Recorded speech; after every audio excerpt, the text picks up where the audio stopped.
listening to the FunBox podcast. I ate a bunch of LSD. I did a series of videos on rape victims. Dude, being left-handed is the worst thing in the world. With your host, Rob Webb. Can you tell me if it's cut or uncut? For visual sakes? Oh man, it's a very much so uncut. That's how I roll. Nice.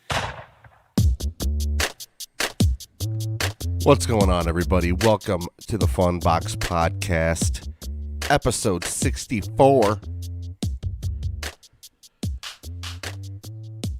Cruising down the street in my 6'4", Nintendo 64.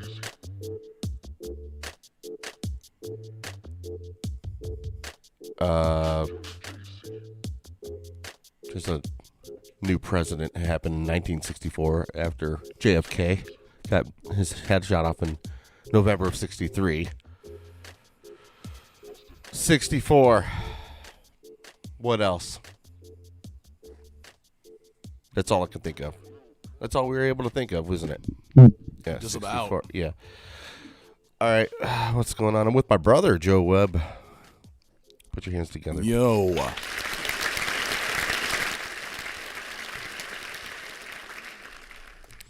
What's going on, dog?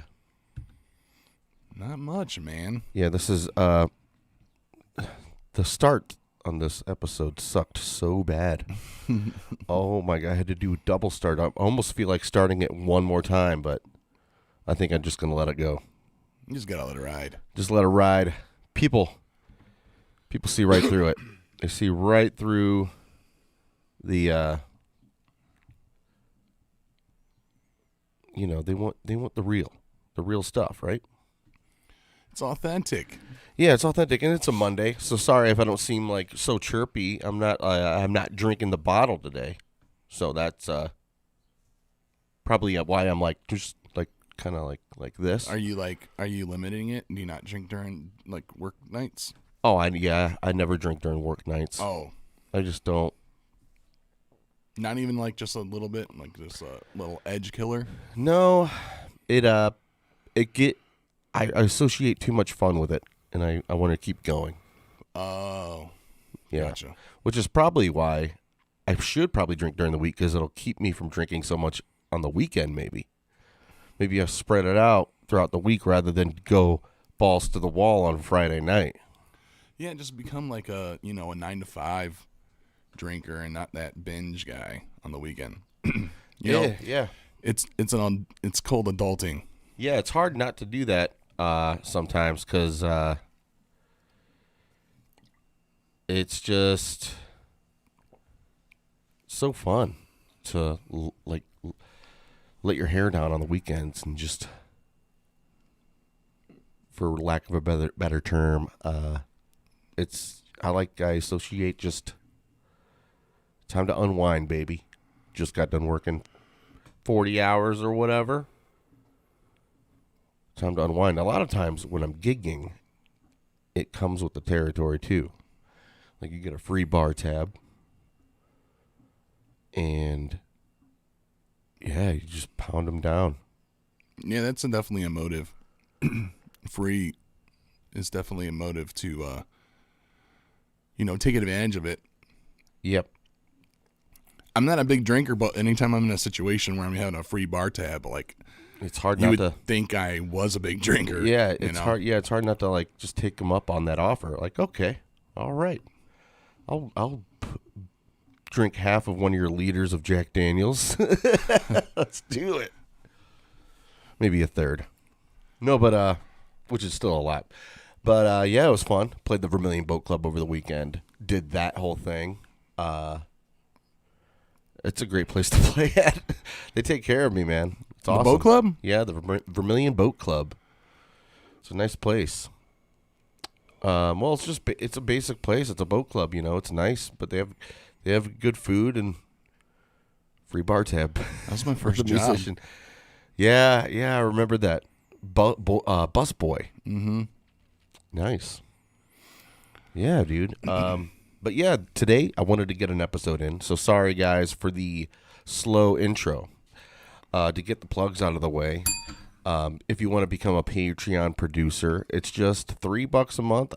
I could definitely use the support for the show to see where else this thing can go. Because this is not the complete format. It could always get better, and I could always find another bit to do. Every episode is different. But this, if you want to be a producer of the show, you could literally pay $3 a month and be part. Essentially, you're a part of the show at that point. You're the funding. Because a lot of the stuff is like there's like SoundCloud I gotta pay for, and the internet paying for that. If you want to add all that stuff up too, there's a lot of expenses involved in this. Yeah, I know. And it's my own doing. It's my hobby. I love to do this, so that's why I wanted to spend the money. But as far as if it's something that you enjoy, and it's kind of like just anything, getting a nice burger at a restaurant and a beer from a bartender, and you enjoyed your meal, and you tip them when you're done, right? Maybe. Sure. I don't know. Absolutely. But it's a service that's provided. It's free for anything, but the Patreon producers will get bonus content that you can't get anywhere else. That is the stuff for the Patreons. That is what I want to work on the hardest because they're the ones funding it. Mm-hmm. So, but right now I have ringtones for $3. You could get customized ringtones I created. Seriously? Yeah, they're pretty cool. There's I don't want to give them away, but you got to be a Patreon. Yeah, one of them's like this crazy bitch is calling you, and this other one's like this real low voice saying to pick up. It's all like professional, like an emergency, like pick up your phone right now. Like, what are you waiting for? This choice is yours, and it's pretty funny. It's like one of those, but it has the FunBox flair to it. And another one that's a song called. It's like you could use as an alarm. It's called "Time to Suck the Day's Dick." Time to suck the days. Maggie has her alarm in the morning, so you can get that. And there's also live performance by me and Duffy, an audio live performance by me and Derek Duffield playing some Sublime songs awesome. Too. So you can listen to that on the Patreon. The Burke 759 got a bucket of chicken. The Burke 759, I guess he's eating some chicken. Hell yeah. We're from where? Yeah, from where? I'm a trashy guy. I'll go KFC all the way, but Oh man, Lee's chicken, dude. I like the original recipe, man. Trash garbage original recipe. Have you ever had Lee's chicken? No, I never had that. Oh, dude. I'm sure it's probably the best. Remember Chicken Galore? No, dude, that was God. You were blessed if you got to experience Chicken Galore, because not even a lot of people, because that was in the west side of Lorraine. You know what comes close? Get the Sunday special, the broasted chicken at Martino's. It's similar to the breading from Chicken Galore. Really? Yeah, it's that dense breading. You know, it's almost like, is this breaded? It is breaded. Yeah, it's not a not a floury. Yeah, it's more flaky. It's really flaky. Yeah, almost kind of like the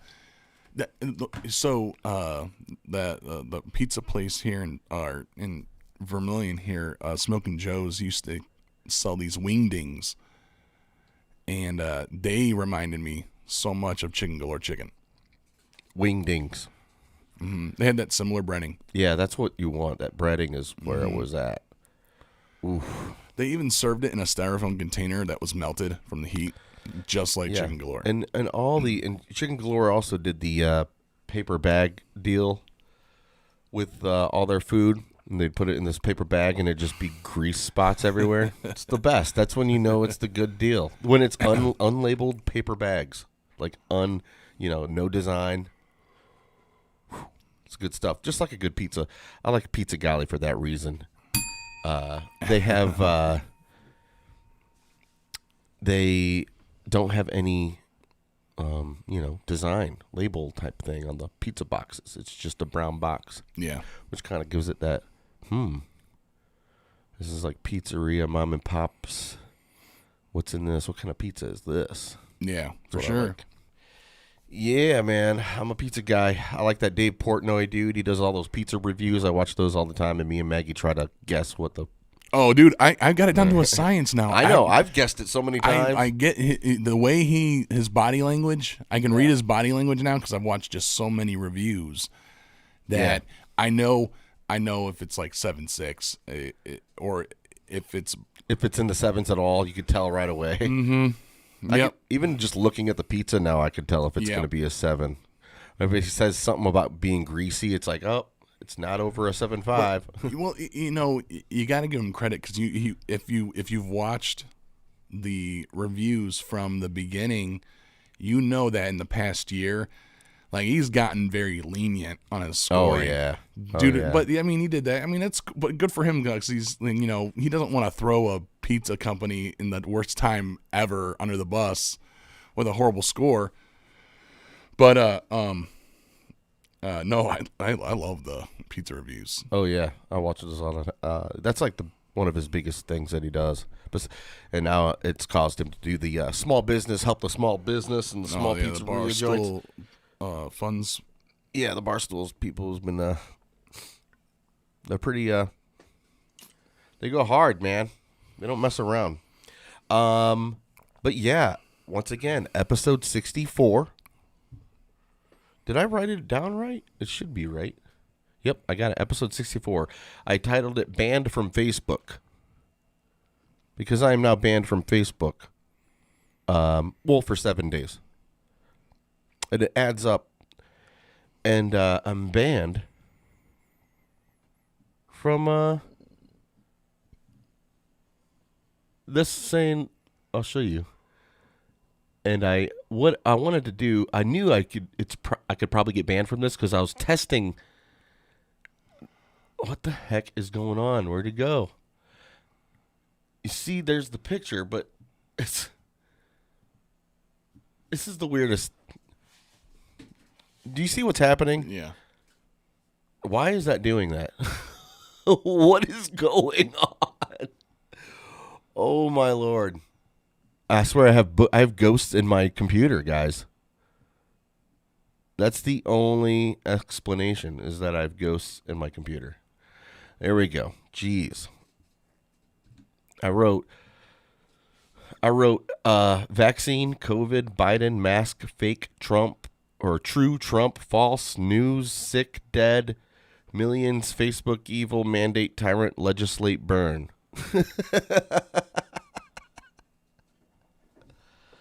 And wait, that got you banned? Yep, for 7 days.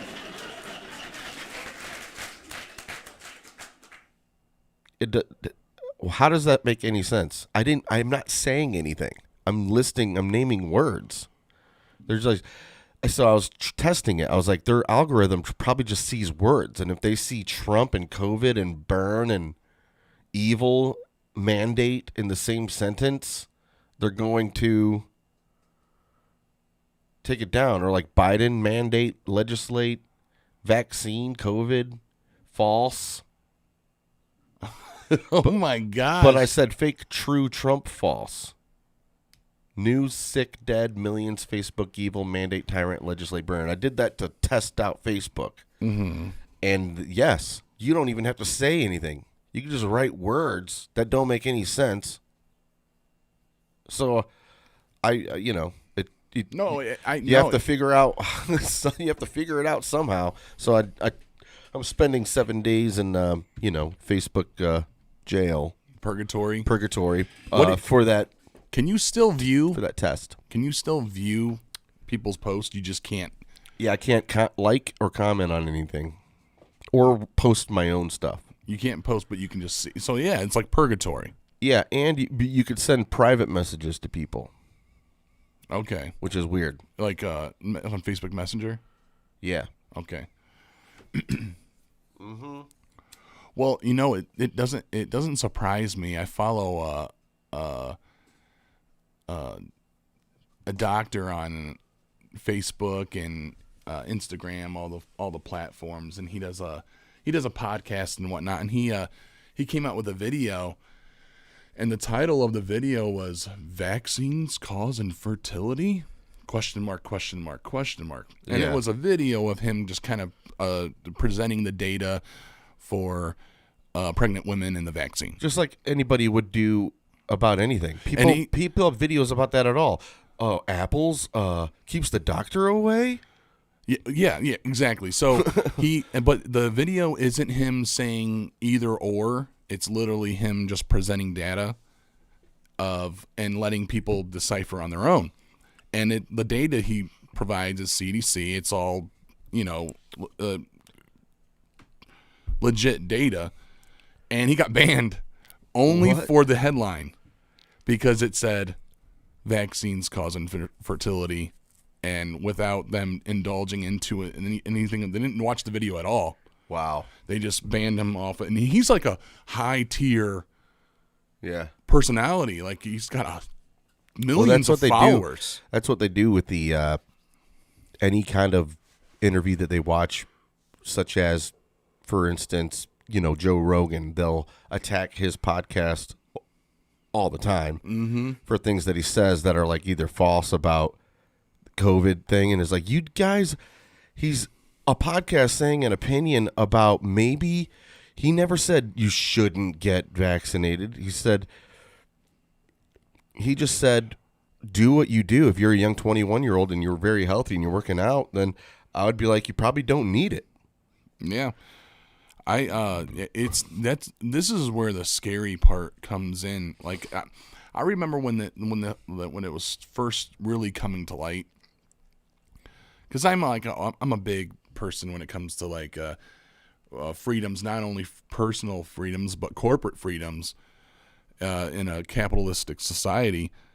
But it's getting to the point where they're shutting down literally free thinking. It used to be like they would flag like legit false data or whatever, whatever, let it ride. I say don't censor anything and educate. If something's false, in my opinion, I think when you shut something down, that's if you think it's fake, you're only feeding to the conspiracies of what people believe. You know what I mean? Well, yeah. Well, this is like a never-ending conversation on this show. It ends up being, it's free speech is very important to expose bad ideas. So it's like, now I know you're an a-hole. Good thing free speech existed in order for me to hear that baloney or whatever you want to call it. But I don't know how it works with that. With corporations and their own free will of doing whatever they want to do, I don't know. I hope they're not in cahoots with the government. But that's all you can hope for, and that's probably not true. How long did it take? It took like almost a full 24 hours. Maybe 2 days. That's crazy, man. Like, you're literally not saying anything in that. Yeah, I didn't say anything. It is literally a bunch of, I guess you can call them trigger words jumbled together in absolutely no format. Look, I scrolled the thing, and it flashed to the McDonald's holding the Sieg Heil sign, and then I went back. I was like, that was like some weird subliminal shit. Man, I don't know why, but out of nowhere, I just really anti-Semitic. I don't know. Yeah, I know, man. Can't explain why. Don't know why. All those Jews! No. That's how you get a conservative to call you a Nazi. Tell them you're against funding Israel. They'll be like, what? What do you mean?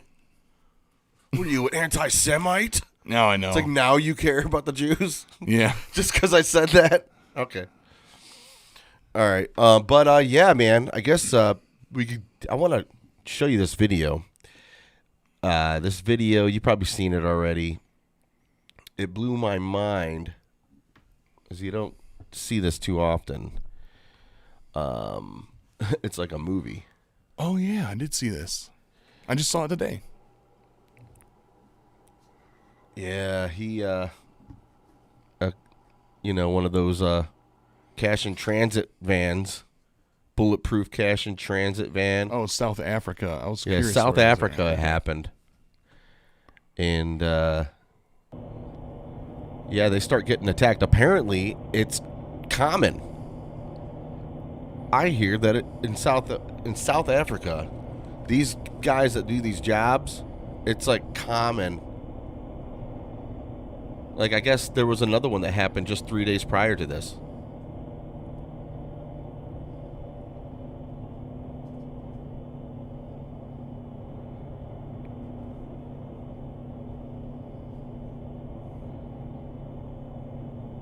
Cruising, just not saying a word. Got to get this money to wherever we got to go.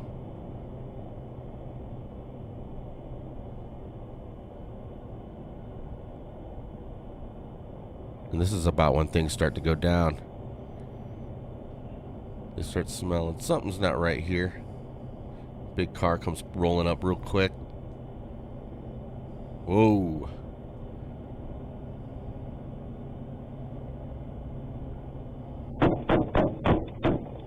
Start getting fired at. Oh my God.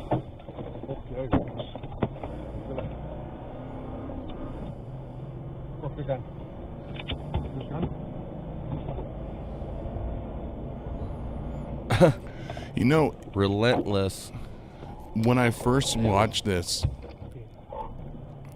you know, it doesn't surprise me this happens all the time, because I remember thinking in my head, like, these dudes are maintaining pretty dang good composure Yeah. for what's happening.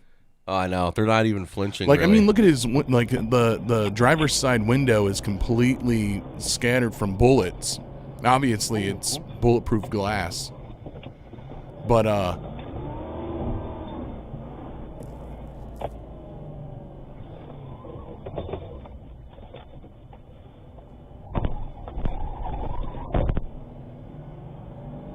Oh, man. that's intense, man. Yeah, they got fired at a bunch of times. And those are just ones that hit the window. Yeah, thank God for bulletproof glass. Yeah, they're still getting hunted down.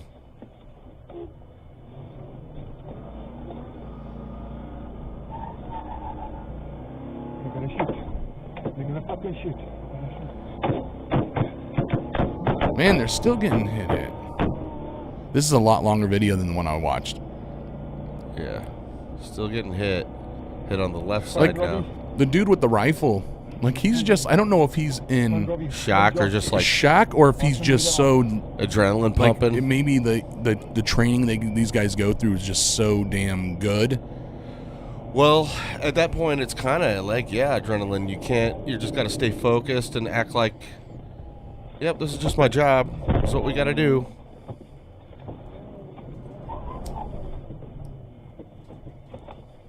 I could see that how it's like just kind of like a brain thing.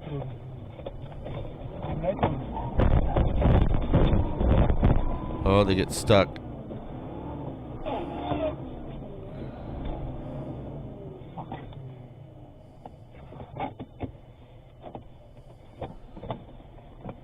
Wonder if he ever got a hold of whoever's on the phone, because it's got to be somebody that's a bigger badass than they are.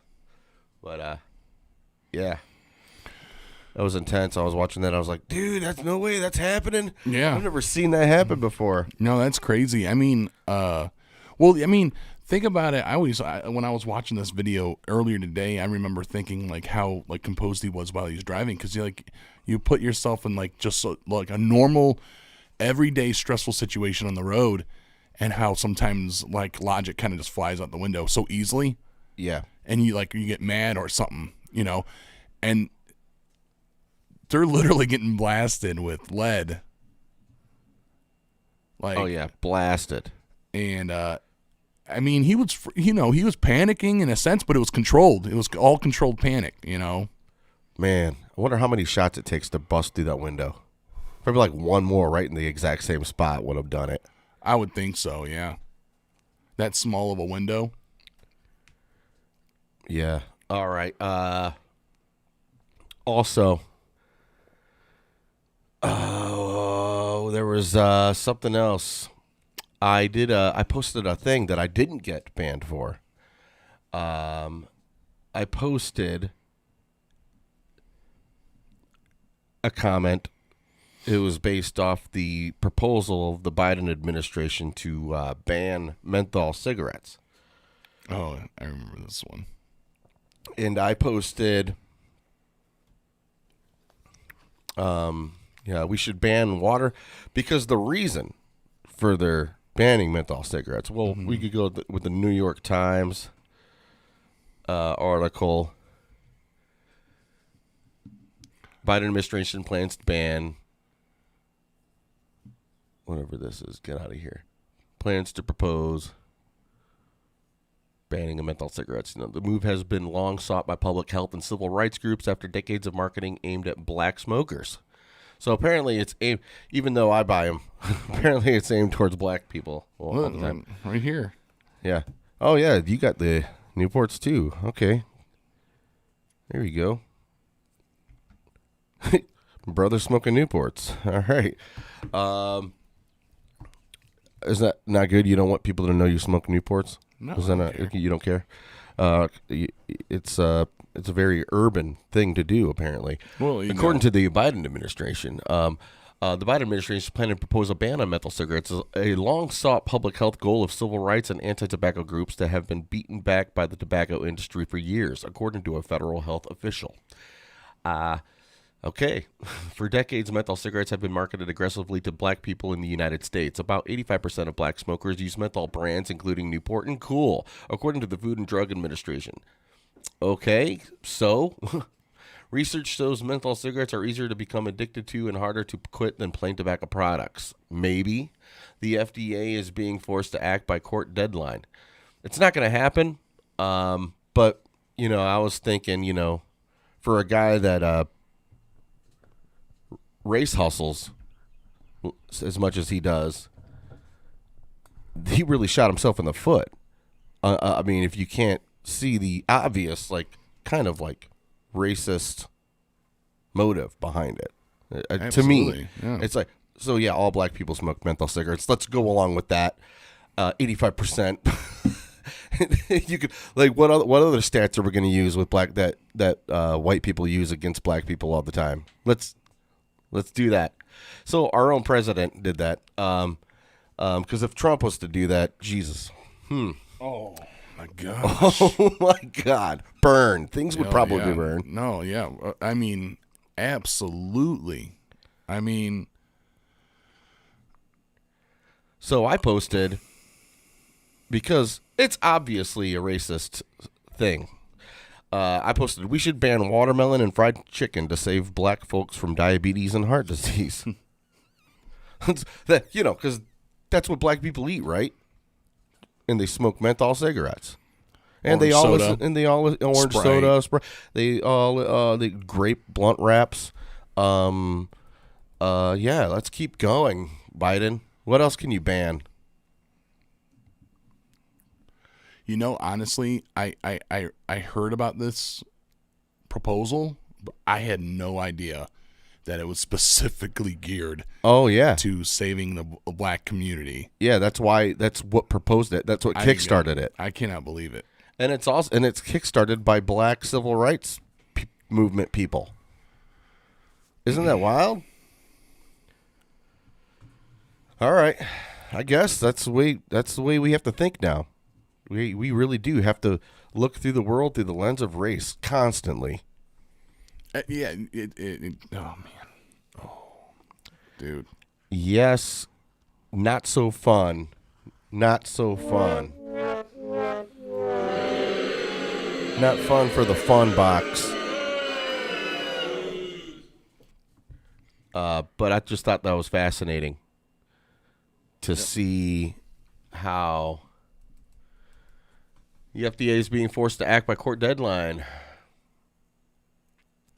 Federal district judge in Northern California has ordered the agency to respond by April 29th. Well, I think this is out. I think this is over with then. To a citizen's petition to ban menthol. But the fact that it was even proposed. It won't take effect anytime soon. Hopefully never. Hopefully you stop banning everything. It will not apply to e-cigarettes. But you get it. That's the proposal. You heard where it came from, according to the New York Times. But nobody's competing that idea. Nobody's saying that that's false or anything. Everybody knows that that's what it was for. Even Spike Cohen, the vice president guy, nominee for the Libertarian Party, he was saying that, wow, this is the most racist thing I heard today. Well, I mean, I think maybe you were saying it one time. You were saying react when you hear about another product being a spokesperson. Let's just say Uncle Ben or whatever that rice is. They're taking all the all black people off labels. Yeah, and the whole reason why it was like that was to be inclusive. Yeah, in the first place. Now you have shelves lined up with just white folk. Yep, that's what. Yeah, that's why I went along that great Land O'Lakes butter. They took the Indian off. I'm like, yeah, damn right. I don't want Indians on my butter. No, yeah. It's like they're the same people. What? Because you're taking it off for like some kind of noble cause, or Aunt Jemima, that was the mammy character. The mammy slave aunt. That's not right. I was like, it was still a person. Like, just because she was a slave doesn't mean, or an ex-slave doesn't mean she's less of a person. But that's the stereotypical mammy character. I'm like, well, this is actually what Aunt Jemima supposedly looked like. They modeled after that a woman back when the product first started, a black woman doing the thing. I'm not, whatever, you could take it off. Everybody's like, why do you care? It's like, I'm just wondering why you cared. Like, why you guys care. That's where it's coming from. That's like being like sighing at a crying baby and be like, why are you on an airplane? Why are you sighing? I'm like, well, this baby's been crying for like 3 hours. It's kind of getting annoying, but I mean, I'm just saying. But no, I really truly want to start reacting that way. Is when I hear another product losing any type of ethnicity, going like, yeah, about time. Yeah, about time they got rid of that. Now we need a little more white in my grocery aisle. Exactly. You want to play? How dare they put Quaker Oats and Quaker Man? How dare they put Uncle Ben and Quaker in the same aisle? Tainting the white blood. No, but yeah, the aunt and uncle even was an inclusive term to call, men and women, black men and women, slaves, to be inclusive in the family, to make them seem more part of the family. Mm-hmm. Because then essentially, if you were a slave, you probably, many times you were. And I guarantee towards the last bit of that ideology of the way society was ran with slavery, it was a lot of progressive things that were trying to be done to make this thing work out, in case slavery was a thing. Mm-hmm. So I'm sure human beings tried to figure a lot of things out and to be a cohesive thing. I just refuse to believe everybody that lived back in those that are products of that time as evil people. That's like, imagine people looking back at this time and you see just the shit that's going on horrible now. Let's say later on it gets fixed. I'm not comfortable. Like, I'll be dead by then, but I'm just saying, don't look at my generation as, I'm against all that. I'm against all bad stuff. Well, but they're going to look at our generation. I can't believe that shit was happening back then. Yeah. What? Yeah. They wouldn't let small businesses open? Well, I mean, Like, they wouldn't let small businesses open during a pandemic. Oh my God, that's what keeps the place to survive. That's what makes the economy thrive in a small area. Why would they only let the big corporations stay open? That's awful. People back then must have been evil. No, we were against that the whole time. Just like I'm sure for the longest time, ever since the Bible days, slavery has been looked down on. It's never been like slavery is awesome. yeah, there's always been a group of people that have been like, this isn't right. Yeah, this is not right. And I just hope I'm part of that group. I hope people remember I am not for any of bad things, guys. I don't like bad. Bad, not good. Bad is bad. It is wrong. The crazy thing is you can't judge that generation with the mentality you have now, because it was just completely, absolutely different. I mean, literally.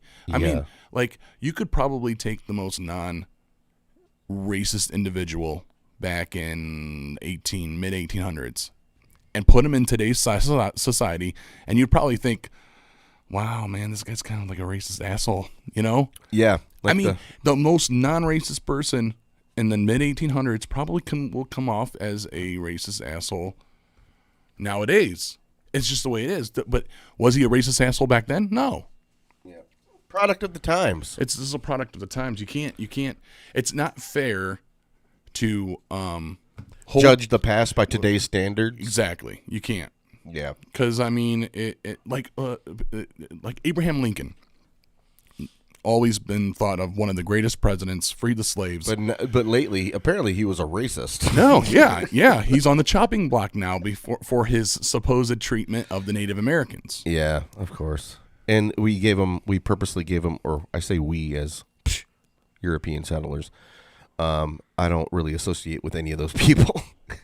So I try to break myself from saying that, because I hate identity politics. I hate identity. I'm me. I'm an individual first, and the biggest minority in this country is the individual. And facts, yo. But yeah, smallpox. A lot of people say European colonials and all that, or whatever, they're handing out blankets to the Native Americans. There was like a moment where they were handing out blankets and infested with the smallpox virus.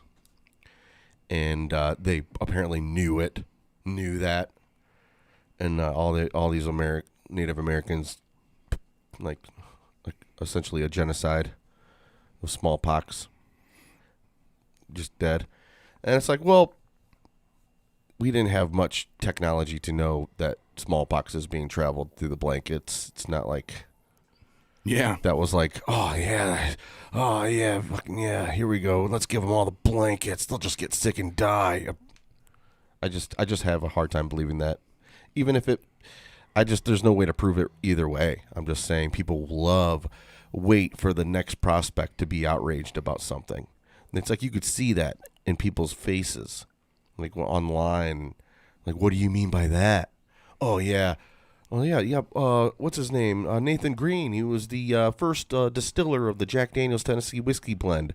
He did the sour mash, and he created that charcoal filter process that they use. And he was an ex-slave. And then immediately, oh, that's what they want you to believe. He was enslaved the entire time. He was beat with a cat of nine tails. It's like, that's how people are. They crave, it has to be bad for them to feel outraged. Any prospect to be fucking offended, people will use. Even now, it's like, what do you mean by that? What do you mean by they? What do you mean by blah, blah, blah, blah, blah? Anyway, I digress. No, it's, you know what? I hate, I hate to even say that's like, I really do feel like that's an extreme minority of people that really truly think that way. I think it is. It's usually it mostly is. I think most people are middle road type. Yeah, like they have family story about this extreme like cancel culture is, in my opinion, a minority and how they're dominating things. Because they're loud. I don't know. It's what it is say there's 10 people and one person is real loud.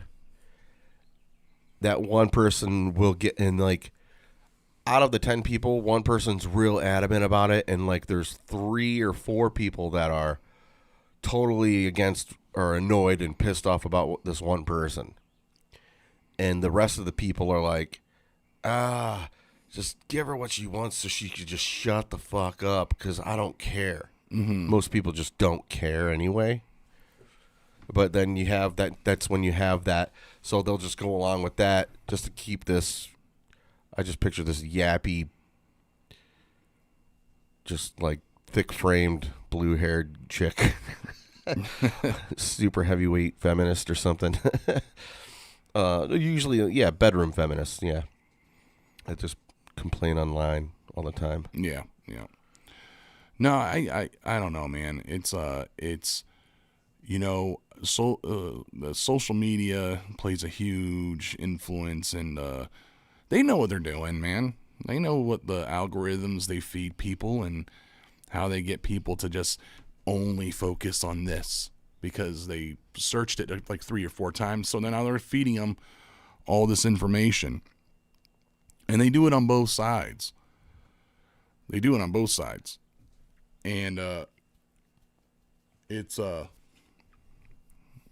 it's getting horrible. No one sees both sides anymore because they're so sucked into their social media algorithms that have kept them blinded to whole other side. Yep. It's unfortunate because it's the easiest to get all types of information nowadays. Yeah, and people say that it's like the left. No, it's the right too. If you Google, like if you search for, like, Fox News, and that's the majority maybe you search for, you're fed alt-right conservative ads, information. Ben Gay, a lot of old people stuff. Because they think like Facebook is attacking the conservative population. Yeah. No, they're just keeping everybody in their separate bubbles. Yeah. That's what they're doing. They're feeding you look at my timeline, all my advertisements seem to be like holsters, Second Amendment stuff, because I that's what I look for. Well, divide and conquer works. It's proven to work as far as being able to control people. Yeah. It's divide and conquer, and they do that in prison. They segregate their races on purpose.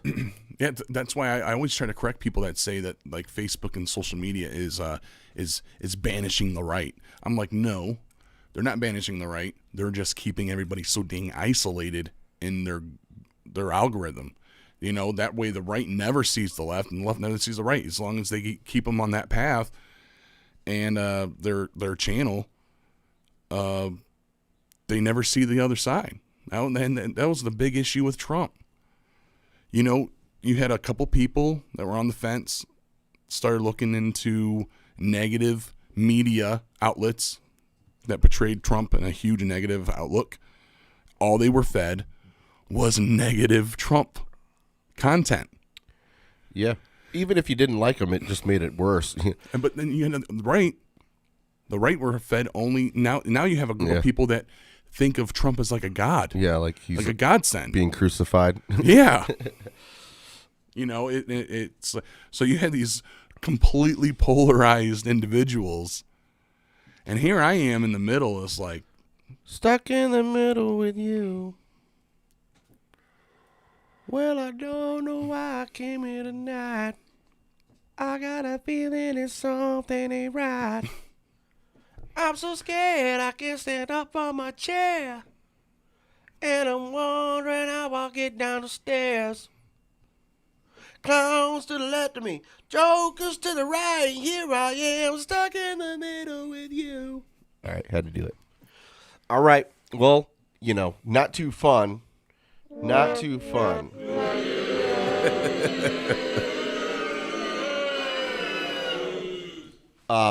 But I saw a meme, and it was the Joker. It was Joaquin Phoenix's Joker chilling, like going, me, realizing that the system is already set in place, and I'm just waiting for the first gunshot to go off. And then the other guy on the sub is just like putting his hands in the air. It's like the other guy is talking about gas prices being too high. He's part of that algorithm, man. Man, it's because Biden's doing this, man. It's like it's already done, guys. It's already done. Set in stone. I don't think it's gonna. I don't know. The only thing we could do, I guess, is kind of hope that they realize there's too much of a resistance if they push too hard. I don't know. Either that or they just realize they can get away with anything. They shut the country down for 2 weeks, and then states did it to their own citizens. Still doing it. They realized they could get away with anything. I mean, they created a society they created an individual that will go into a store and see somebody without wearing a mask, and they literally look at that individual like they're a murderer. They created that. Yeah. That's a crazy concept to think that, like, they created a mentality that someone sees someone not wearing a mask and they look at them like they are a murderer. I'm glad I haven't witnessed anything like that in public yet. Because I'm usually wearing my mask, Mm-hmm. Ding it. Jamie Villarreal, what up? Truth. Yeah, ding it, bro. Yeah, it's wild. They pretty much proven that they could just get away with anything. Yeah. I mean, they could destroy small businesses. It's pretty wild. We just let it happen. Yeah. No, it's And there was another different outlook when people say, how bad Trump was. Sometimes I go, he was. He was a pussy. And they're like, what do you mean? Yeah, he was a huge pussy. And they're like, yeah, he was a pussy. Yeah, why? Because he didn't forbid states from shutting their citizens' businesses down. That's what a federal government's supposed to protect. We pay the IRS, we pay money for the federal government to protect us against tyrants. And then our own officials, our own legislating tyrants, shut businesses down all across America.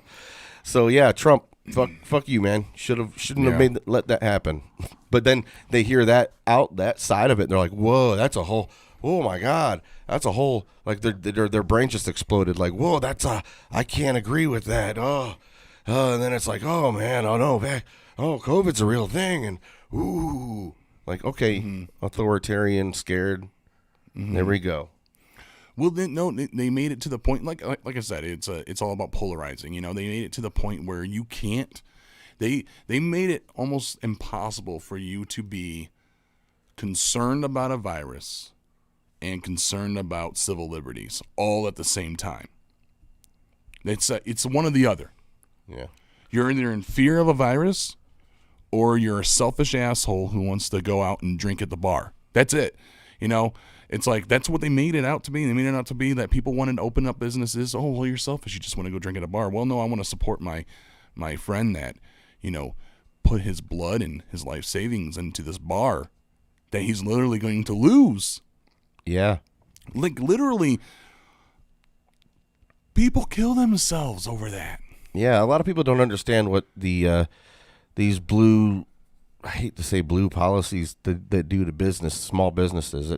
The more you regulate businesses, and these small businesses can't compete with corporate. Corporate's able to pay whatever they need to. They could jump through the loops and the red tape that's big corporations. All blue policies are doing is making it hard for small businesses to compete against that.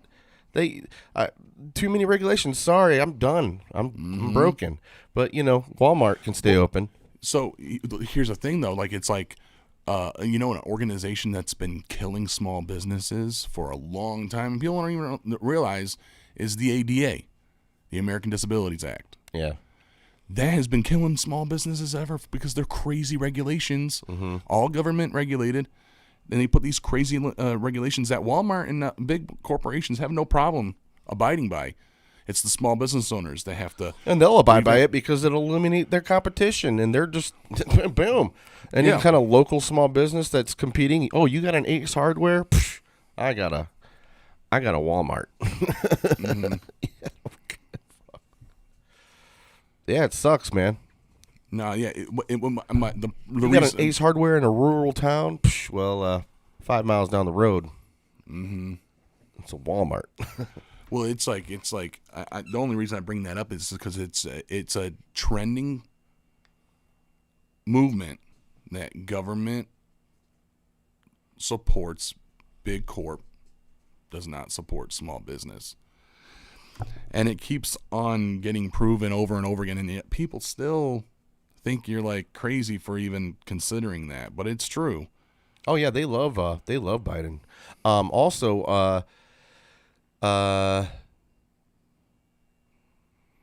the what was I gonna say? Psh, son of a bitch. Whatever. Screw it all.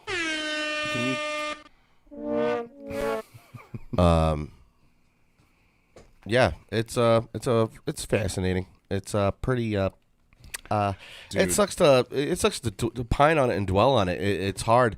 I wish I kind of want to go be plugged right back into the Matrix. You know, I'll tell you one thing though, man. it sucks getting red pilled, and that's not a play on the red and blue. It's as far as political leanings, it's red pilled. Just waking, I guess, being woke in the right Dude, sense. we like 4 weeks ago, me and the family went down to Fort Lauderdale. Fort Lauderdale, yeah. And great time, beautiful. But it was, you know what the most beautiful part about it was? It wasn't like the palm trees, the beach, everything was beautiful. But the most beautiful part about it was escape from COVID for like a week. Yeah. Dude, it didn't exist down there. Not saying the virus didn't exist, but you know what I mean. Mm-hmm. The fear. I'm sorry. Okay, I was like, the fear of COVID did not exist in Florida when I was there, and it was awesome. Hell yeah. You know, it was awesome. You still had your crazy kooks walking by themselves with their masks on outdoors on the beach in beautiful sunny Florida. Mm-hmm. You still had to wear some businesses still required it entering the business. Yeah. To wear a mask. But dude, it was all free for all, and I loved it. It's awesome. It was great. Like there was I crave that. There was a point in time where I was like, it was like when I let me just put it this way. When I got back, I've created a habit over the past year. When I pump gas, I have a thing of hand sanitizer in my car, and I'll just squirt little hand sanitizer and rub my hands with it. No big deal, whatever. When I got back from Florida, first time in like a year, I got in my car, and I think this is not a big deal, but in my opinion, it's a big deal to me. I got in my car, and I didn't sanitize my hands. And I never do that. I just so bad at washing my hands in the first place. But it's just, you got to remember my background. I come from like a healthcare setting. Oh yeah, and so that was like conditioned. This was brainwashed. Like, this was conditioned in my mind long before COVID even started. But I remember the first time I got in my car and I didn't hand sanitize my hands, and I was like, oh my gosh, I love that. Yeah, I didn't even think about it. Yeah. Jimmy Villarreal, that one person that wears the mask to the beach, yeah. That one guy. He's saving everybody. Saving the lives. Saving the lives of all them beachgoers. But yeah, it's, yeah, back to that. It's, people don't understand, the blue policies, and, you know, there's, it on a local level, it's hard to really see the blue and the red. Like DeWine was a Republican. He was doing some It's like, what? No, he was a very liberal Republican. What are you doing? Yeah, what? Very liberal Republican. I say blue policies just because I don't. If you want to be a republic, small businesses should be thriving in a republic. You would think, Mm-hmm. And democracy. Everybody, even Republicans talk about democracy being things to a threat to democracy, and it's like, well, I don't really necessarily like democracy. The majority of people are brain dead, and I don't trust them to vote my rights away. But that's what happens. Yeah. Well, Bunch of scared, brain dead people making the rest of us suffer because they're fucking scared. I mean, well, it's like not even who you vote for anymore. You vote for somebody to have your back, and Ohio voted in DeWine to have our back, and guess what? He didn't have our back. Oh, well, at least he didn't have small business owners' backs. Yeah.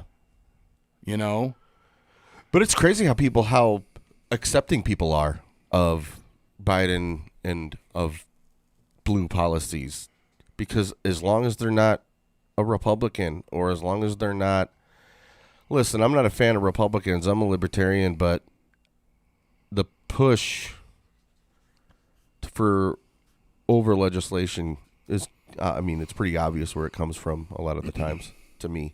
The Republicans do it too. Don't get me wrong. Trump was an idiot for even mentioning the fact that he thinks it should be a crime to burn the flag.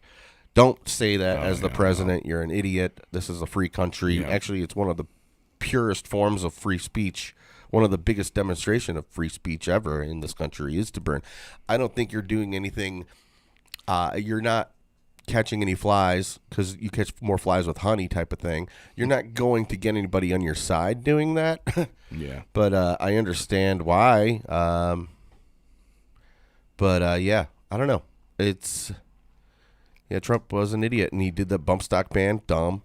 I didn't realize how involved he was with the drone striking, kept the war going. He didn't start any new wars, but he kept wars going, and I don't like that either. There was tons of things that Trump said that I was just like, my jaw hit the floor with. I remember one time they was doing a discussion over, they had a gun reform on the table, and he pretty much blatantly says, well, maybe we should just go into their house. If we get a call, we'll just go into their house and just take all their guns, and then once everything clears back, we'll just give their guns back. And everybody's like, it's you're like illegal search and seizure. That's completely unconstitutional. Yeah, it's funny whenever anybody asks for legislation like that, or a gun buyback, or some type of banning of a weapon.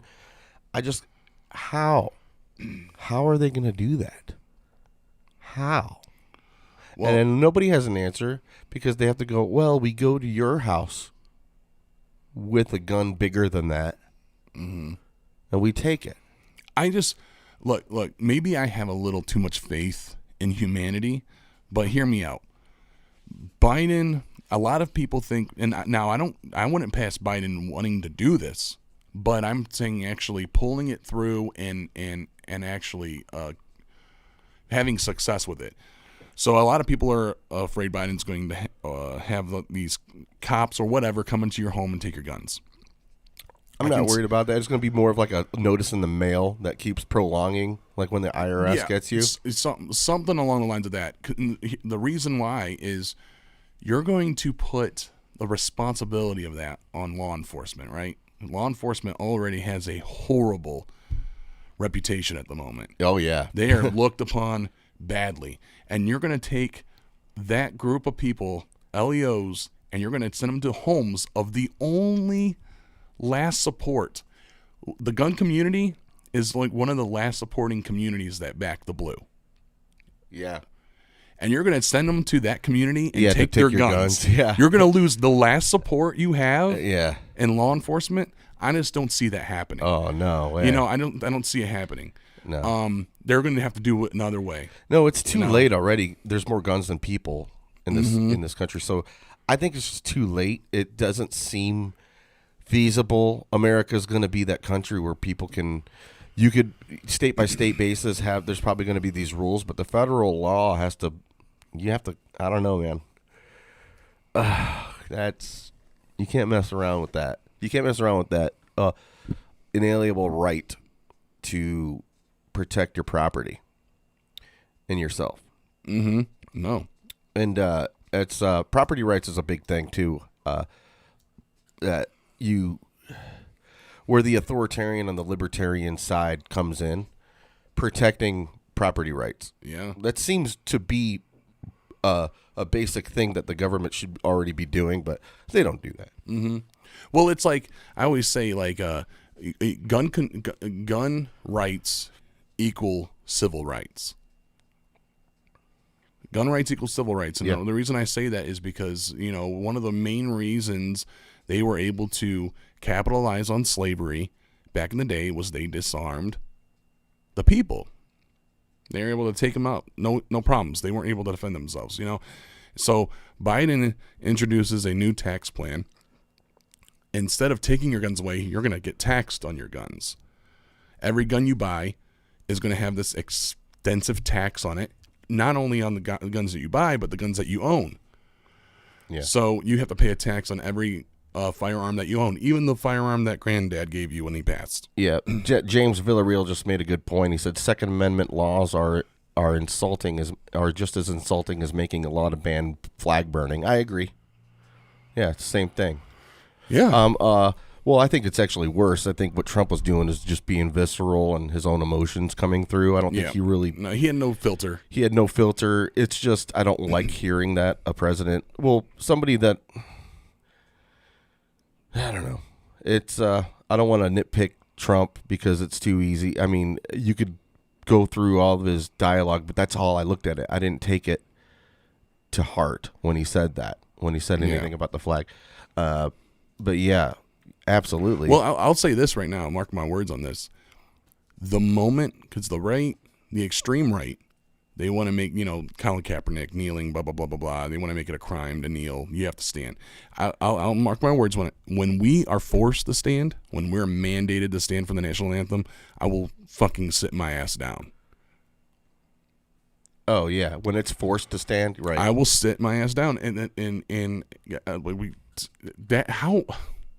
What kind of Nazi journey? Like, they're always calling the left Nazis. What kind of Nazi mentality is that? Or you're always calling the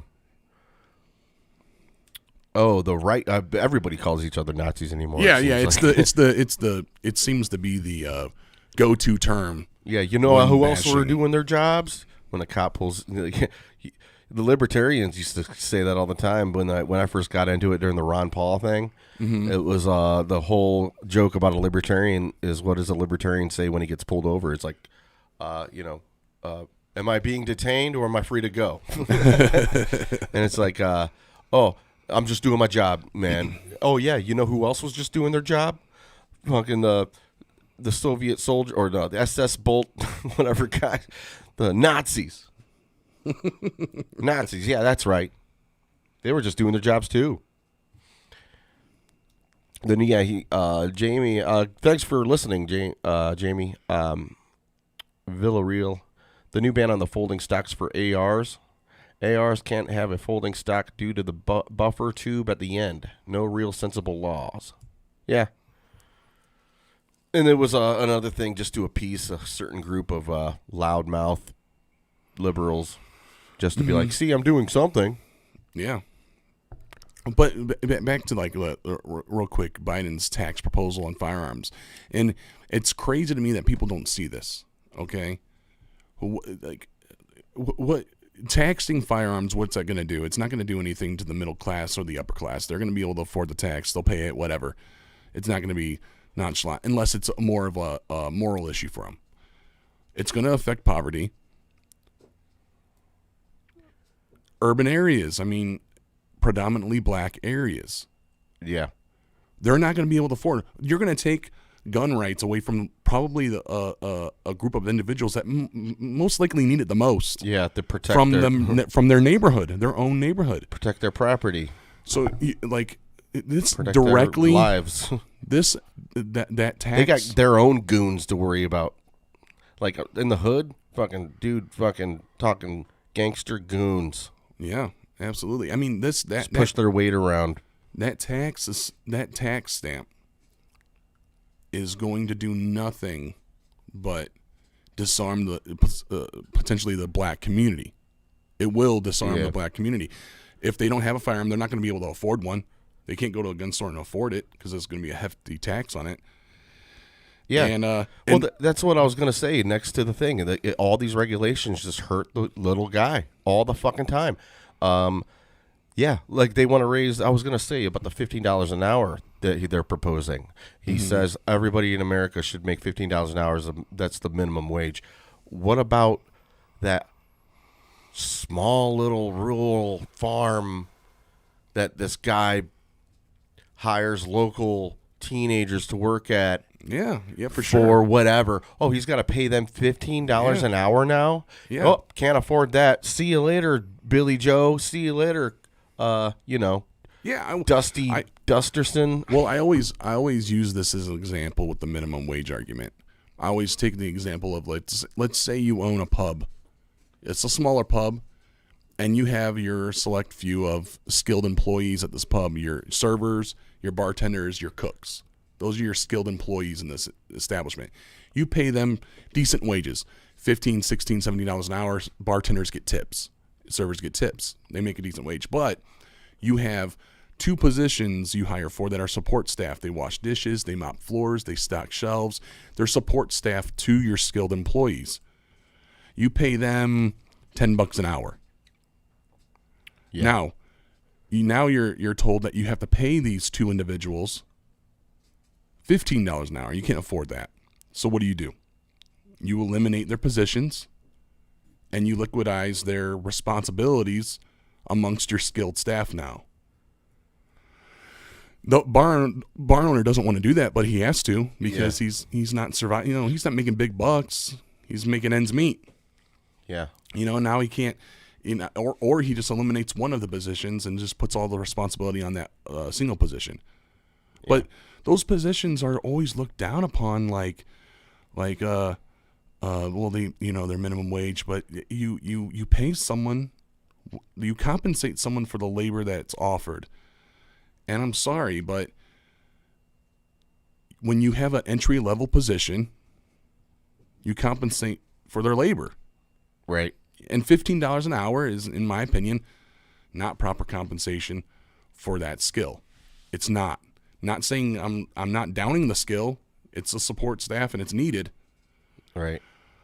But you encourage them. They start off in the pub and then they start getting on the fryer or they start getting on the grill or they start becoming a bar back. They work their way up. And then they make the wage. I mean, it's a simple concept. It's seriously a simple concept, but so many people say, nope, mandate the higher wage. Millions of jobs will be lost off the bat. Yeah, because the big corporations can do it. Yep. Or they can eliminate jobs. They'll eliminate jobs too. Yeah. Yeah, easy. Yep. Touchscreen. Yep. Touchscreen tellers. Everybody, I just can't believe it's, even in the first place, I think it screwed a lot of people, the first minimum wage thing. The inflation thing, inflation, guys. Come on now. And I just don't understand. You learned that in economics. Mm-hmm. Oh, in 101, the first day you learn about supply and demand, you learn about price goes up when the demand goes up. And when the government can just give money away to people, too, with college tuition, with college tuition, your colleges are going to raise the price. You give any kind of free medical health care to people, pharmaceutical companies raise the price. It's just the nature of the beast, of the dollar. I mean, if things are just given away, you got to boost it. Mm-hmm. And then that's what insurance companies now are just basically supplying the cost of the people that can't afford it. And when you're paying for your $500 pill or whatever it is, you're paying for the other people that had it for free. Yeah. The insurance company is paying for that. But, so it's broken. Yeah.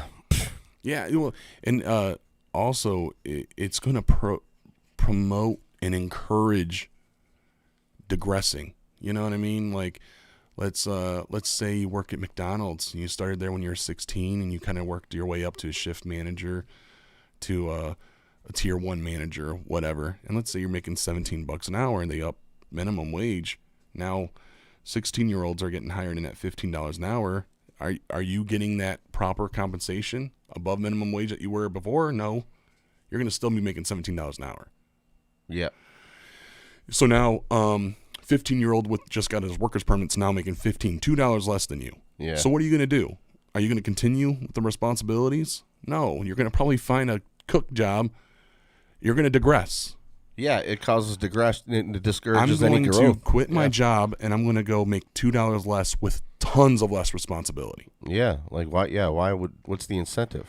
There's no. Yeah, that's the thing. It's like you can bring up that minimum wage, but if you're making $7 more than minimum wage now, you ain't going to get bumped up $7 more than $15 an hour. You're going to continue to make the same amount. And I don't blame anybody for quitting and going a step back. Yeah. When they can make $15 an hour with a less of a headache. Yeah. Yeah. And then pay less taxes anyway, so. And then probably get a bigger refund at the end of the year. Exactly. Yeah. I mean, it's like, I don't know, man. People think that this wage issue is a simple fix of a magic wand by Washington with a mandate of a higher minimum wage. It's just not that easy. You know what would be great? Get government out of the fucking deal.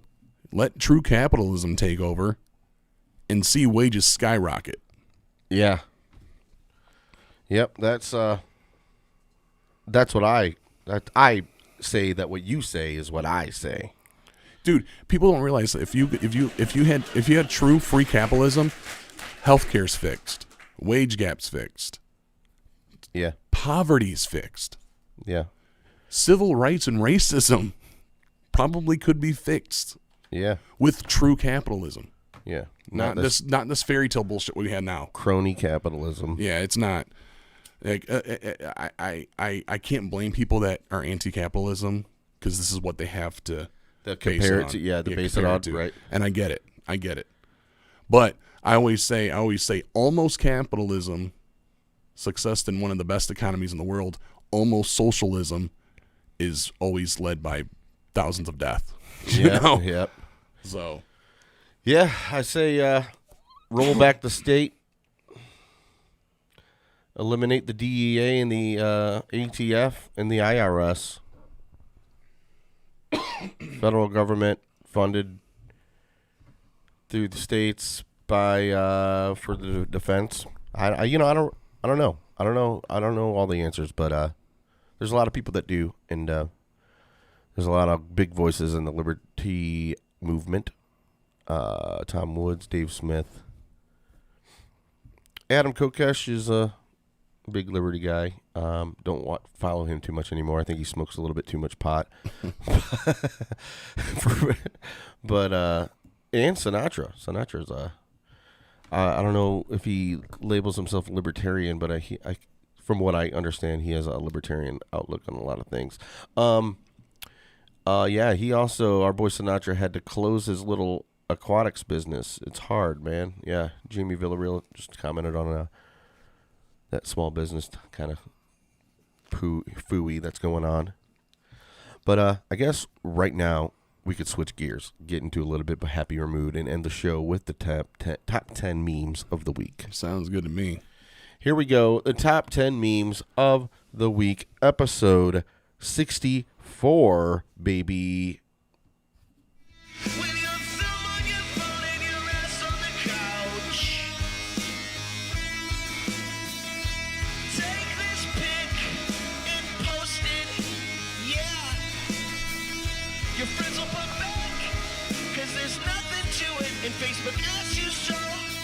What's on your mind?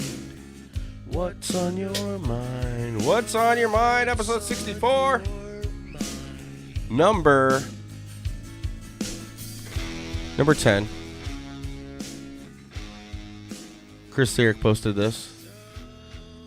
My grandparents, when I fixed the TV by switching the channel from HDMI 1 to HDMI 2. Whoa! Whoa!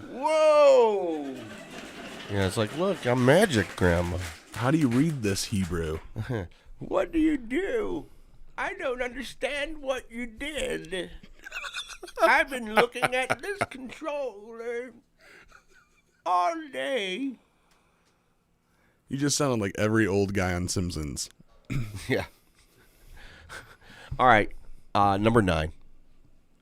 Maggie posted this. When you're raw dogging your stepdad's wife and he walks in. Oh, man. What these bitches want from a nigga? Oh, my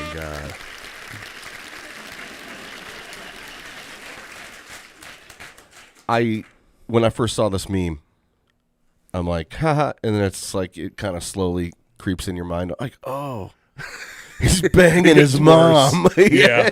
I love it. It's a good meme right there. I always say, who would ever thought when American Psycho came out, like it would be the subject to some of the most brilliant memes, more than a decade later.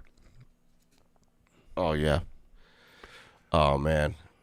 All right, number 8. I posted this. No one at all. 45-year-old out of shape white guys. In a world of sheep, I am the wolf. Yes.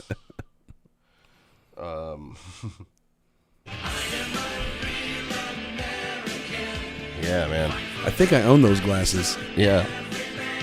Dude, that is like the type of glasses you wear, you put on when a cop pulls you over so you find some level of solidarity. Like, dude, these are Oakleys, man. They're perfect, man. They even look good at night. I'm pretty sure every 90s dad walking around Cedar Point had those glasses. Absolutely. Absolutely. All right. Number 7 or something like that.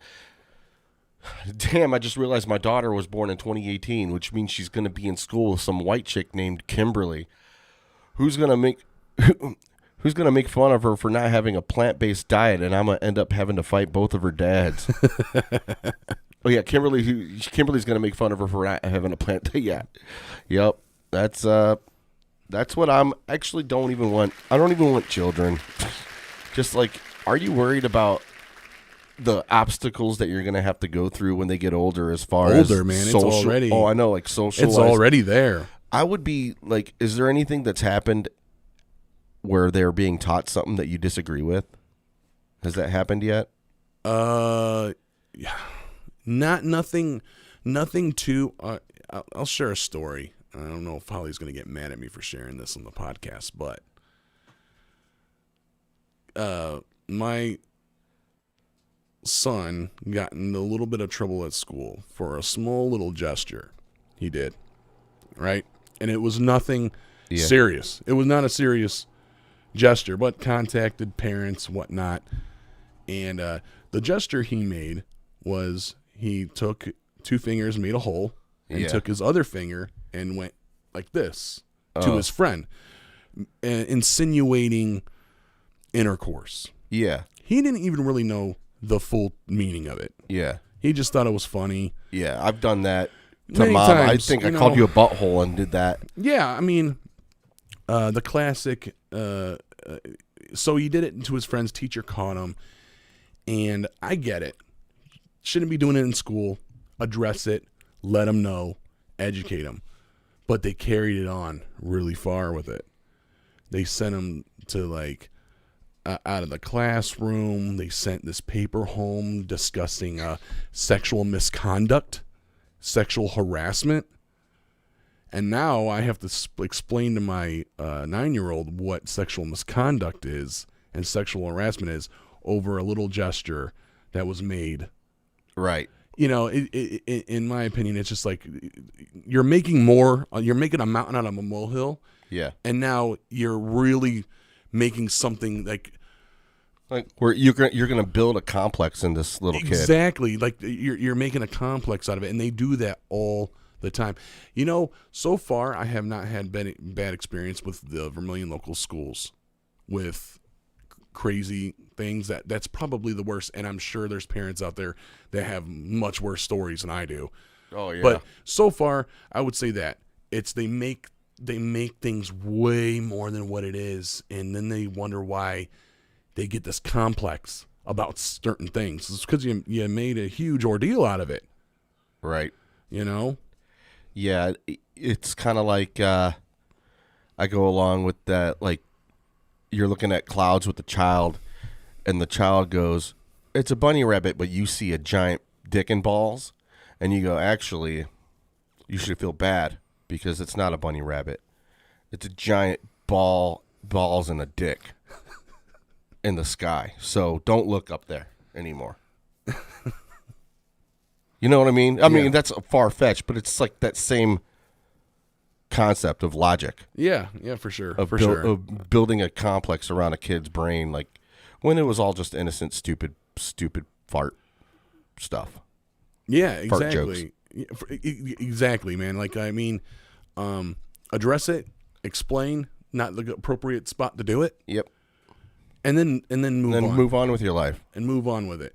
Like, I think something like that should definitely be, you know, if you want to contact me, but and let me decide how I want to approach it, that's fine. But like, he was so distraught. I picked him up. He was crying.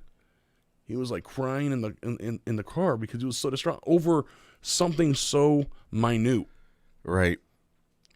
You know, I can understand if he was 17 years old and he was harassing a female in school going, look at the you want me to do this to you later? Yeah. Now, what is your kid, like 9 right now? Now, granted, 17-year-old knows better. Yeah, 17-year-old knows better. That's definitely levels of sexual misconduct. Yeah. At that point. But a 9-year-old to his buddy behind him, come on. Yeah, that's ridiculous. You just knock their hands away from them and you go, stop that right now. That's not, now's not the place for that kind of jokes.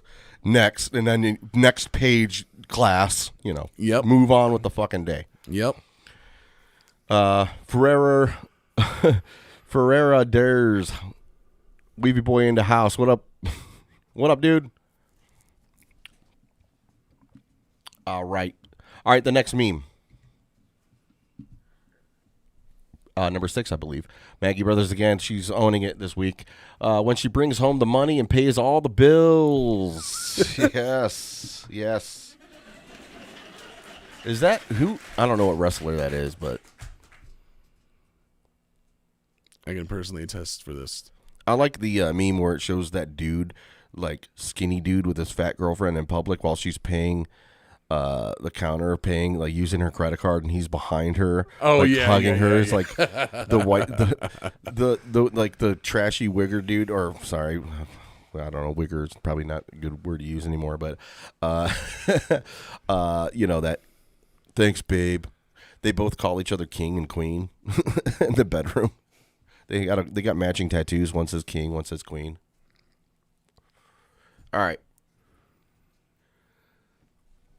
All right, number 5. Ashley Faulkner, Wet Wanda. I can't even explain what's going on. It's just a comic. So anybody listening, gotta look on YouTube. Wet Wanda. Oh God. Where's the? I don't know. Just laughter. When I edit this later, the laughter definitely helps when it cuts to it. Number 4, Jess Bolin. For the record, if someone is trying to stab me, I'd appreciate you shooting them. Oh, that's probably in relation to the that one situation, the 2 girls. Yeah, I agree, dude. For how much rap that the LeBron James got, or no? Yeah, LeBron James posted a tweet about it and then he deleted it. Yeah. Well, he just he posted a little too prematurely. before. Yeah. No information was of help. But what I was going to say was, imagine the same situation, but imagine the girl that was about to get stabbed was white. Oh, I know.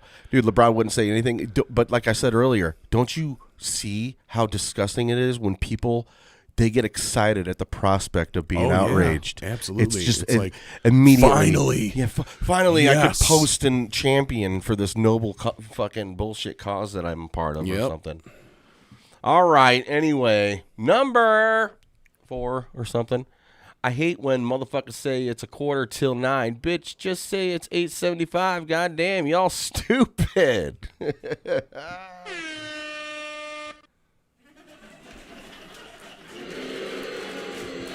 Yeah, she's not. Yeah, I know that's just a joke and a meme, and she didn't really say that, but wouldn't surprise me. You know, Like, I just don't understand what is going on. Are we sitting here talking about America when we should, like, be free? Like, that's how simple she looks into it.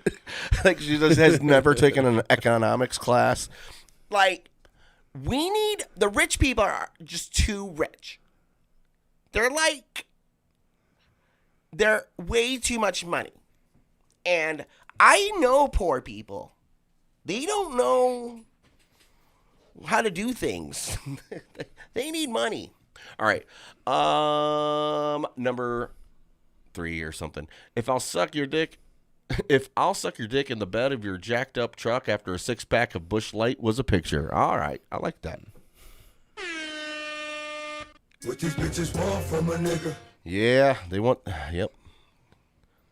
They want Busch Light. They want a party. I can see a guy with like a chain, and he's like overly like tan, and he's like 55,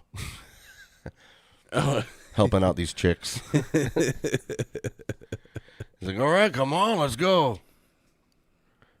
Like way too friendly, but they're way too young and dumb to know the difference. All right.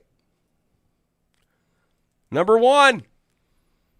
Check out my new tattoo, guys. My birthday present to myself, and it's a little foot banging. This was the top. It had the most likes on the page, on the group. So it was funny. I remember when I was scrolling through and I saw this one. I kind of just did a scroll past, and I was like, "Oh, little Bigfoot." Oh, Maggie posted it. And as soon as I saw that Maggie posted it, I was like, I got to look more in the depth in this picture. And then I just slowly kind of realized what was happening. Yeah. I wonder what part of the body is that on? The thigh? Outer thigh? What? What part of the body is that on? Oh. The tattoo. The outer thigh? Yeah, I'm guessing it's like it would be the like she's laying, left like, outer thigh. Yeah, okay. And she's laying, and her legs are coming like that. Okay. Yeah, I was wondering what that was. Okay. But yeah, there you go.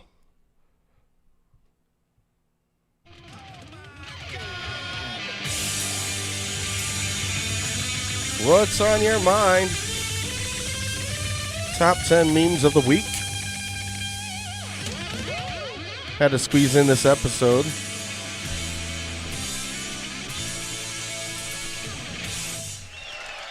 Yeah.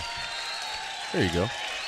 Man, I'm telling you, man, just with the savage memes that are out there nowadays, I find myself getting like so calloused. Oh yeah. I'm having a hard time like finding like it's harder to make me laugh from memes anymore. Oh, it is. Well, I'm also really calloused about just any language in general. Like, people need to understand, like words are just words. Yeah. And I have this problem with hate crimes, too. I don't understand hate crimes. Like, what's the difference if I called you and whatever it may be, like a gay guy. I was like, fag, and I punched him. Why does that have anything to do with the fact that I punched him? Like, punching him is wrong. You don't do that to anybody, like, for no reason. Yeah, why the motive makes it worse? Why would the motive make that worse? I guess you could say in a society it's more, it's just shattering to your soul, I guess, but it's still just a punch in the face. And I think if you punch somebody for that, is it any worse than being an insane person and just randomly choosing somebody to punch in the face? Yeah. Is it any worse? Yeah. In a way, you could almost look at it as it's not. It's almost worse to randomly pick somebody, if you want to look at it that way, and then just call them a fag and then punch them, because that's an insane person. That could have been anybody. At least with the hate crime, he narrowed it down to somebody, and he dodged a lot of straight people on the way, and he narrowed it down to a smaller group. That's obviously awful. I'm just trying to. It's It's I'm ridiculous. being ridiculous on purpose, but the concept behind hate crime is ridiculous. First off, one of the reasons why it's so ridiculous is because it's completely unfair. Like in regards, it's not proportionately, it's not regulated. Like, for instance, remember when WorldStar, the app, first came out? Oh yeah, there was the challenge and the knockout game. Yeah, and a lot of black kids were targeting white, specific white, and they would run up to him. They would say, "Fuck you, white boy!" Boom, and they'd hit him. Now, in their standards, per the context, that would be a hate crime.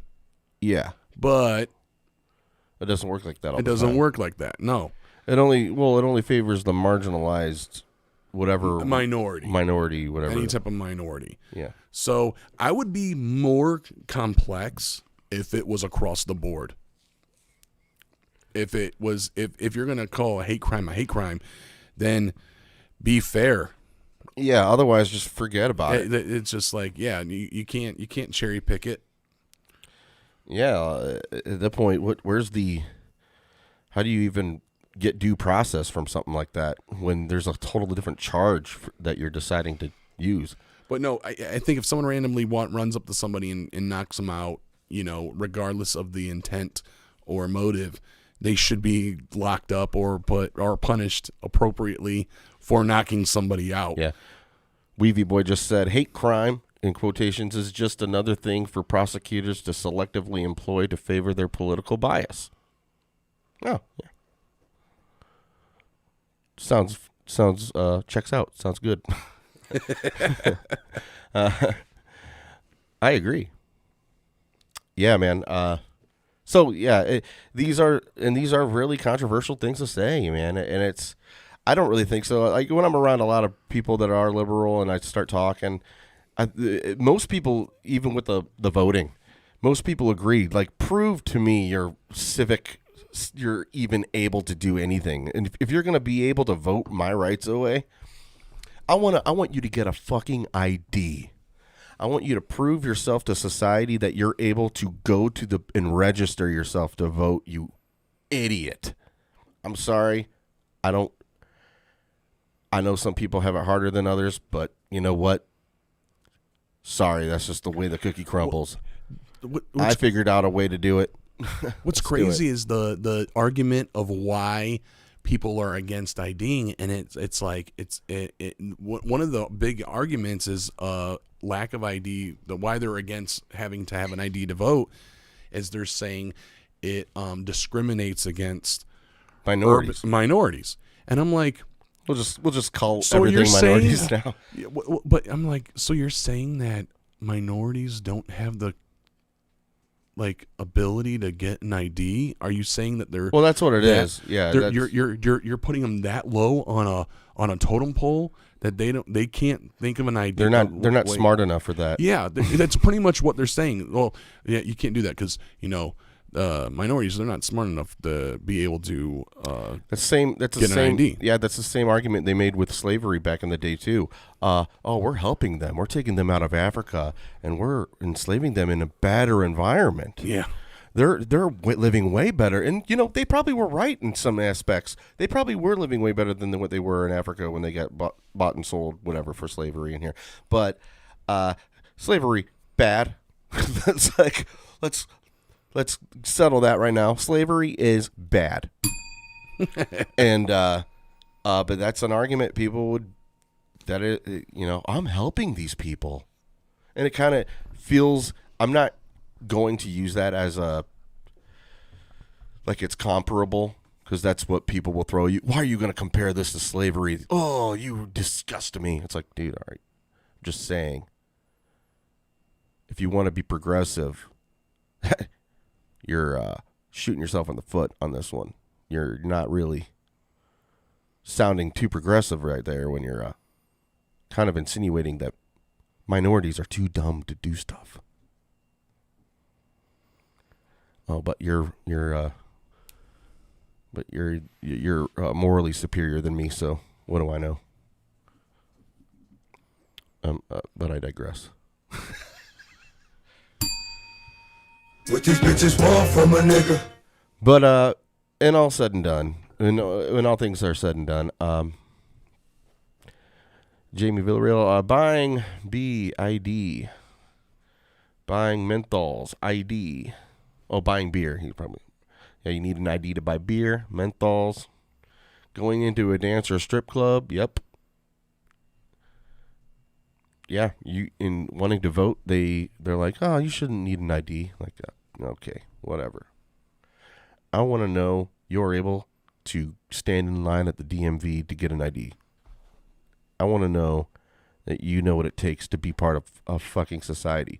But listen, as an anarchist, this is just the way it's already set out. I wouldn't know. It's like with the welfare state, I want the walls around America to be as high as the sky. But without a welfare state, let the states decide what they want to do. I think federal land, this land is your land, this land is my land. From California to the New York Island, from the Redwood Forest to the Golden Valleys, this land was made for you and me. So I agree with that. And in an anarcho society style, but it's never gonna happen. No. But I do agree this land is your land, this land is my land. Just prove yourself by getting a fucking ID and entering the United States legally. So, because there's a welfare state, ladies and gentlemen, that we have to, we're a part of right now. So I don't understand why people are pushing for lower voting ages, lower qualifications to vote. I don't understand it. I think, if anything, there needs to be higher qualifications to vote. But I won't go talking about all that. Well, it's like they I think what the left promoted like a 16-year-old voting age, was it? Oh, jeez. It was like 16-year-olds. So it's absurd. like so you telling me, you say you have to be 21 to make a conscious decision to smoke. Yeah.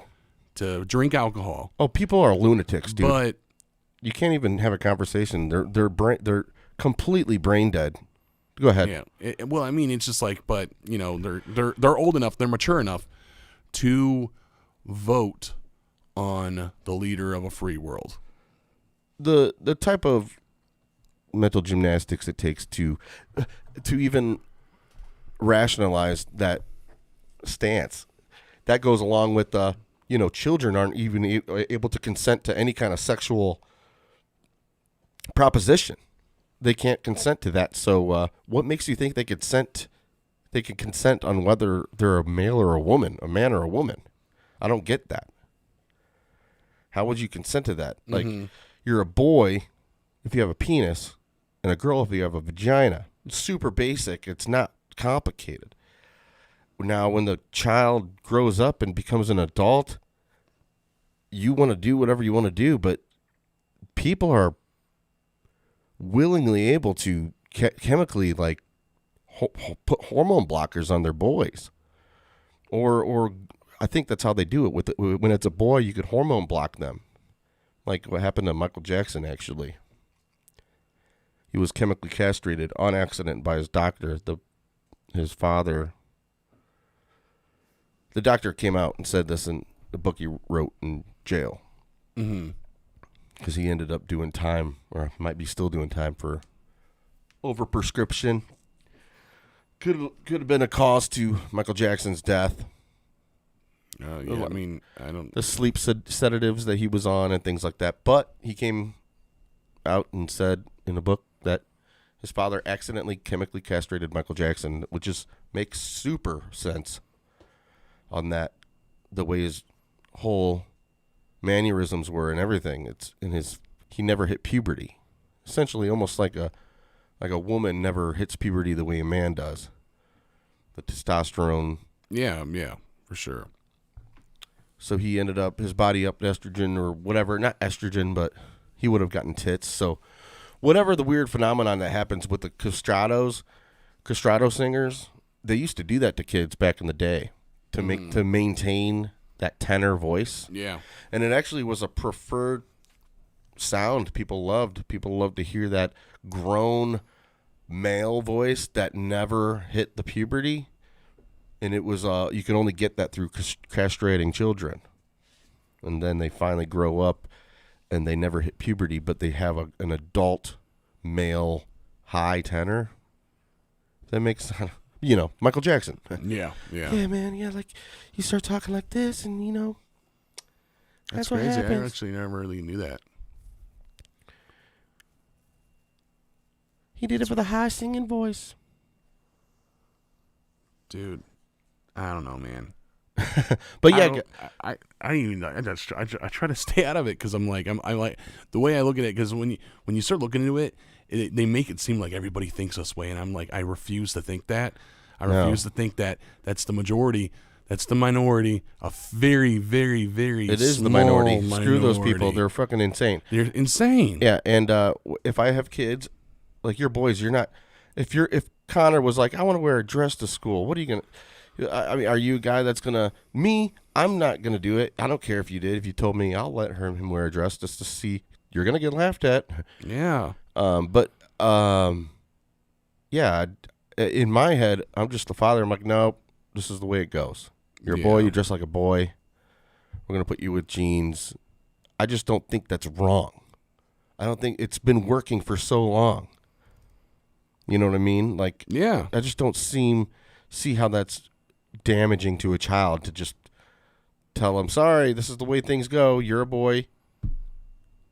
Dress like a boy. Well, you know what? Here's my whole take on it, man. Because they make me seem like a fucking bigot. Dude, I'm almost afraid to say it. No. Because I'm like, man, the way society is starting to go. Well, I'm that's like, their man. goal. That's their goal. Their goal is to make any type of opposition. You're a bigot. You're a racist. You're homophobic. You're transphobic. Whatever it is. But if someone walks around, it's crazy to me, because if you say a man that wants to be a woman and wants to cut off his genitals, and if you say that's body dysphoria, that's a mental disorder, yeah, gender dysphoria, you are labeled transphobic. But if you hear of a person that's like, you know what, I thought I was born to be one-armed, I want to cut off my right arm. Yeah, you'd be like, this dude needs help. Yeah, something. He needs mental help. Yeah. And it's the same concept. Mm-hmm. Now, does that person have a right to cut off his right arm?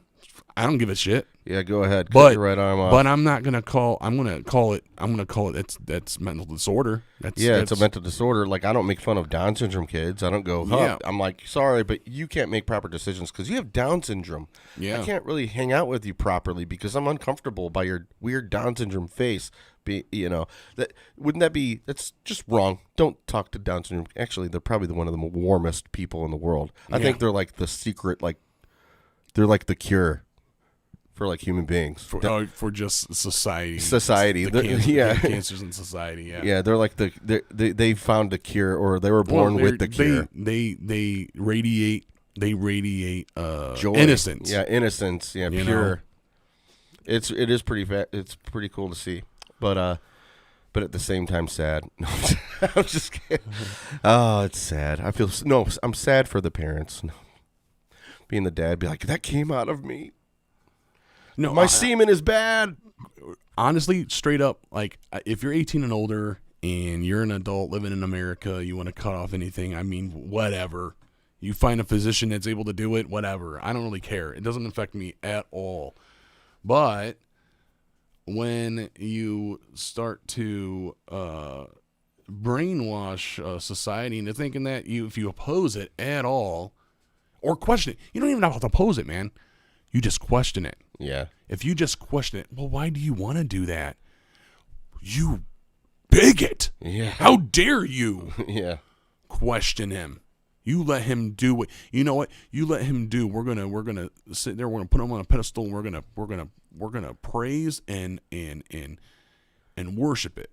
A lot of it isn't even like being like downtown. I'll listen to Rover's Morning Glory, and like Doogie's stance on most things is real like, wow, you're the reason why shit keeps going downhill. You're scared fucking vote. You're a goddamn scaredy cat vote, and your whole misguided mentality on how to raise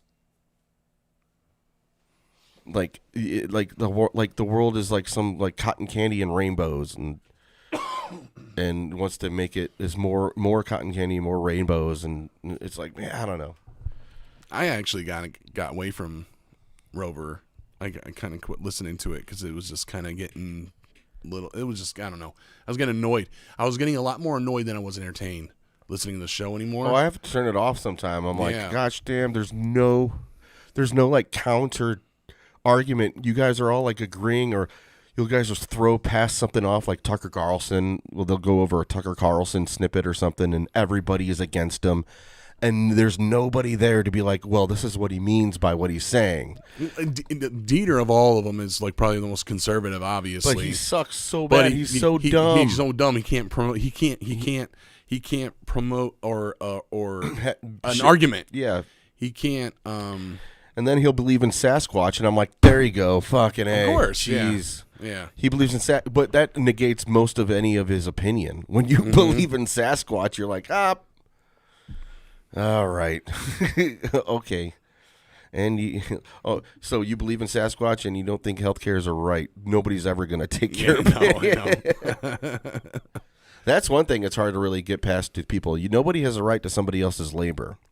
I think it's our duty as citizens, as just part of the universe. I think it's our duty to take care of each other. Yeah. But I don't think it should be a duty by force of a weapon.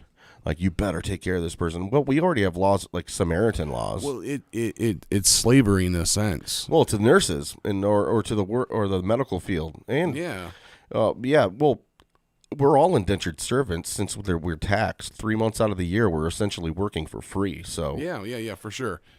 I mean, dude, all I gotta say, man. You really want to oppose, get a good opposing of any type of universal health care. Like, work in the health field, and then give me your opinion on universal health care, and it'll change. I earlier I said true capitalism would cure our health crisis, or in regards to accessible health care and affordable rates.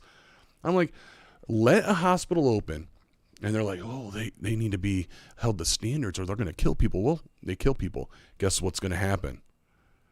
I'm not going to go to that hospital because I know like 5 people that got killed there. And guess what's going to happen?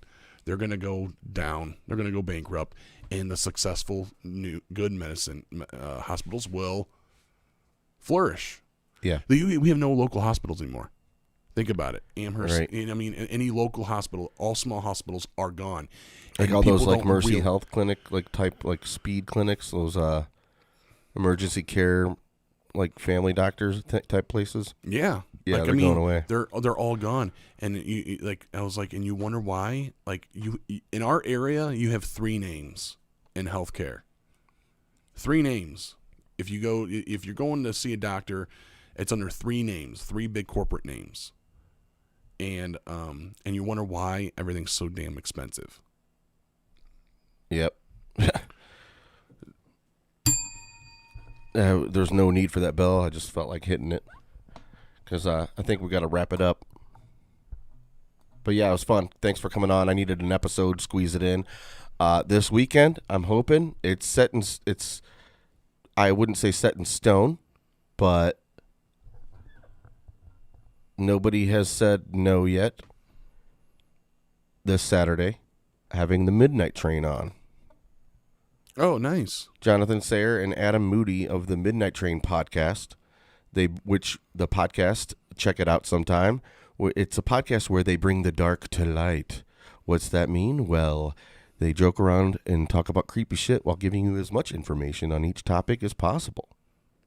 I just started listening on that podcast. It's pretty good. Yeah, I liked it when Butchko was on a little bit better, Jeff Butchko, but one of them left, and it's just them two now, but it's still good. They still have good chemistry, and they still talk about interesting stuff, and I learned a lot. I learned a lot from that show. They talk about things I never knew about. When it comes to a lot of histories too, dive into different things with the witch, Salem witch, or what led into the Salem witch trial, things even that happened before that, instances that happened in time, and they kind of paint a picture of what time was like back then and where it was at, and it's cool. I like it. They do a good job. So check out the Midnight Train podcast. Also, if you want to be a producer of the show, you could do so by becoming a Patreon for $3 a month. You could get ringtones and songs. And I have 3 people right now. Shout out to Steve O'Long, Dina Lindo, and Sinatra Says he became a Patreon as well. So that's really cool. If you want to join that. Is that something you're offering? Are you offering like personal shout outs on the shows for patrons? Well, yeah, everybody, yeah. I will shout you out every episode, all Patreons, because they're producers now. They're pretty much essentially part of the show in a way. And then they get their own episode. We're going to do like drunk casts and things and side shows for them. Nice. And should be fun. I can't do any video yet because I have to pay for that, and I don't have enough patronage to pay for a video aspect of the Patreon.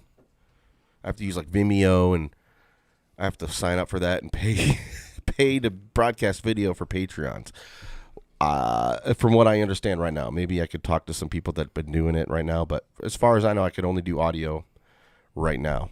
And I think there is a $5 tier for video, and I don't know if I could afford that right now. Well, it's like $15 extra a month, and it's just like canceling out. I got to build up a patronage before I could do something like that, I think. Yeah. And I probably should have.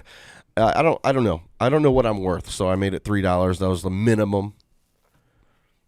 The minimum amount to ask for the Patreon thing to supply. Don't sell yourself short. I know it's hard not to, but I don't know. I got once I get a little bit more feedback, it's still a growing process. The format could change at any given moment. It's hard to price yourself, though. Yeah, well, especially something like this. Like, this is all fart jokes. We talk about politics, and then we do some music, and it's a variety show. When I do, like, side jobs or something, I have the hardest time pricing people because I'm like...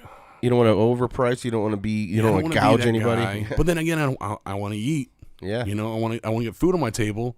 Yeah, it's a weird dance around. It's a weird. And it's the worst about it is when you start off, you're servicing mostly people you know, friends, family.